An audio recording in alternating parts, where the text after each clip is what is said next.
Bonjour, alors cette fois-ci il s'agira d'une vidéo explicative sur comment se lever lorsque l'on a été victime d'une chute, lorsque l'on est seul et que l'on n'a personne sur qui on puisse s'appuyer pour justement se relever.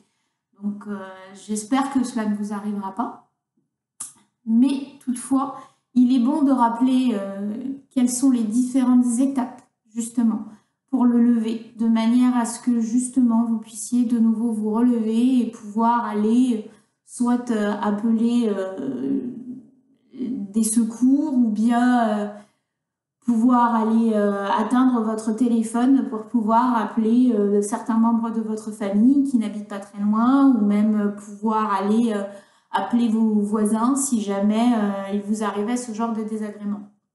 Donc là, je vais me mettre en condition. Donc, on va partir du postulat que je suis tombée. Donc là, voilà, je suis tombée sur le dos. Je me suis fait mal. Alors, avant de me relever, il va falloir que, si vous avez vu la vidéo concernant le lever du lit, réeffectuer un petit peu les mêmes étapes que précédemment. Donc là, pour ce faire, je vais plier mes deux genoux de la même manière qu'avant.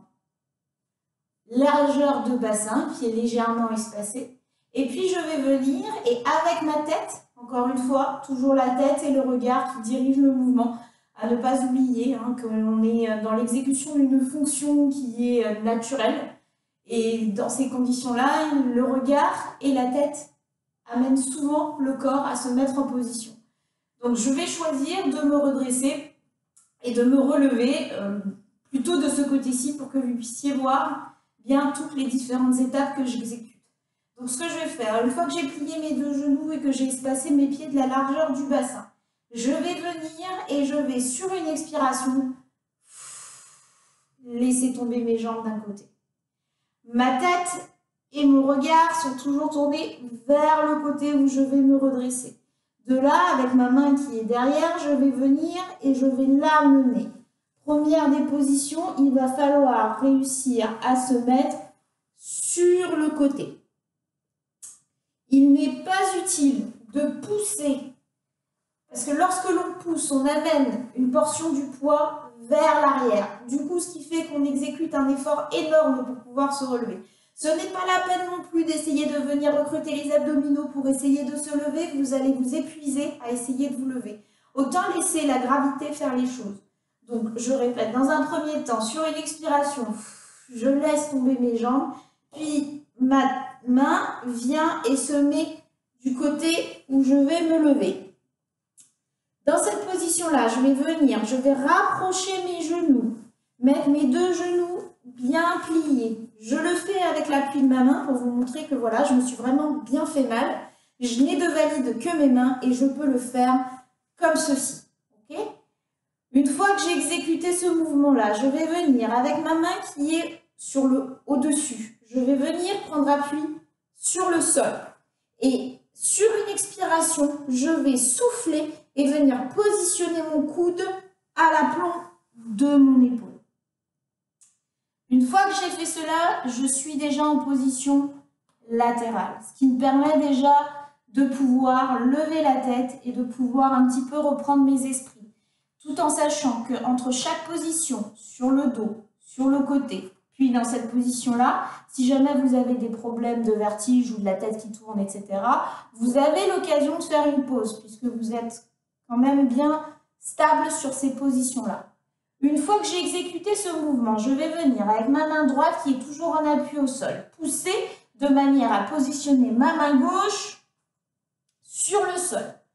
Lorsque ceci est exécuté, je vais venir et je vais pousser sur mes deux mains pour pouvoir me mettre en position 4 pattes. Lorsque je suis en position 4 pattes, je me rééquilibre bien, je me remets bien en appui, de manière à avoir un bon espace, je me décale un petit peu parce qu'on ne voit pas très bien, de manière à avoir un bon espace entre mes mains, entre mes genoux. Si je reste trop collée, je vais avoir des problèmes à gérer mon équilibre. Donc le mieux, c'est d'augmenter un maximum ce que nous on appelle le polygone de sustentation pour pouvoir être bien stable. À partir de ce moment-là, je peux marquer une pause si je suis fatiguée, si cela m'a demandé un effort.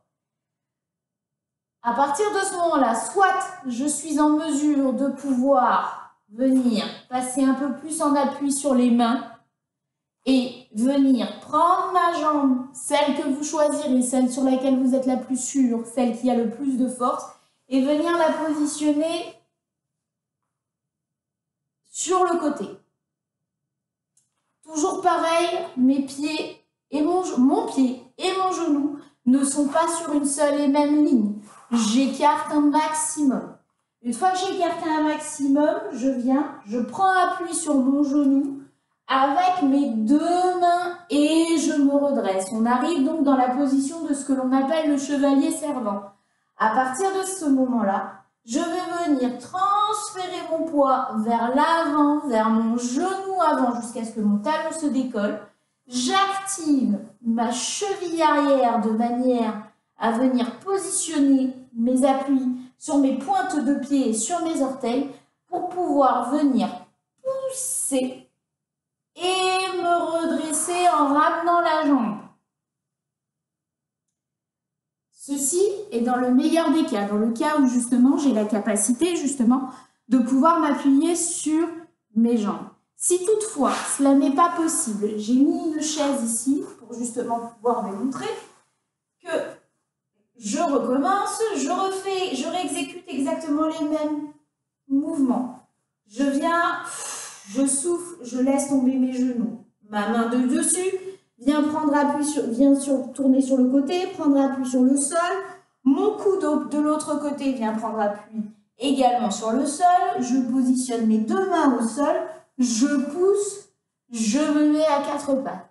Si je n'ai pas la possibilité de me relever comme je l'ai montré précédemment, eh bien ce n'est pas grave, je peux marcher à quatre pattes jusqu'à trouver un élément sur lequel je vais pouvoir venir m'appuyer. Ici, je prends pour exemple une chaise. Je vous le montre de profil pour que justement vous puissiez bien comprendre quel est mon positionnement vis-à-vis de la chaise. Je viens proche de la chaise et je viens prendre appui sur cette chaise pour venir me redresser. Je me rapproche un maximum de la chaise. J'ai donc ma jambe gauche qui est en contact avec la chaise et mes deux mains en appui. Si j'ai des difficultés à pousser sur mes mains, je peux avoir un appui coude sur la chaise.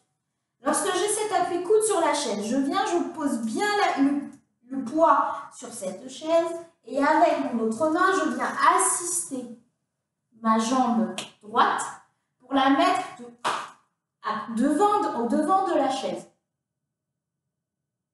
Lorsque ceci est exécuté, je garde ma main du côté de la jambe qui est debout, en appui dessus, et ma main qui est sur la chaise va venir, ces deux mains-là vont venir m'aider à pousser pendant que, encore une fois, j'active ma cheville pour pouvoir me redresser. Je rappuie sur ma main, je repasse sur mes deux mains. Avant de pouvoir me redresser complètement, j'avance mes pieds, je les mets de part et d'autre et je peux venir avec mon appui m'asseoir sur ma chaise. Voilà comment exécuter un redressage lorsque, si par mégarde, vous êtes tombé, que ce soit dans votre jardin ou dans votre maison, de manière à ce que vous puissiez vous redresser seul. Dans une prochaine vidéo, je vous montrerai en tant que vous, aidant, ou personne vivante avec la personne qui a chuté, comment vous pouvez l'aider à se redresser sans vous faire mal à vous, et tout en permettant à ce que cette personne active un maximum et recrute un maximum sa musculature pour pouvoir se redresser.